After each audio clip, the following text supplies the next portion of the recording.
Fernando Gotzainak emandako mezan, Gipuzkoako Kristau Elkarteak agur esan zien Kristobaldegiko mojei.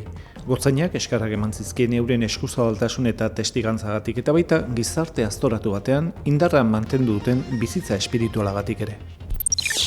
Artearekin otoitzean topaketa seminarioan ospatu zen, pertsonen salerosketaren aurka otoitz egiteko.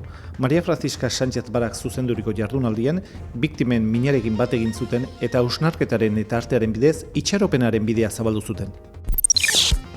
Fernando Gotzainaren garizuma deiak Oiartzun izan du eta Donostiak Elizbarrutiko Karitasek keinu solidarioaren eskutik bildutako diru kopurua 18.000 eurotik gorakoa izan da. Otzaldira bideratuko da, hau da, etxerik gabeko pertsonen proiektura. Aprilaren 16an egindako ohiko bileran, Fernando Gotzaina buru zela, Donostiak Elizbarrutiko Artzipresten Kontseilua seminarioan bildu zen. Bertan Gipuzkoako Elizaren berrikuntza prozesua eta helduen kristau hastapena gaiak aztertu zituzten.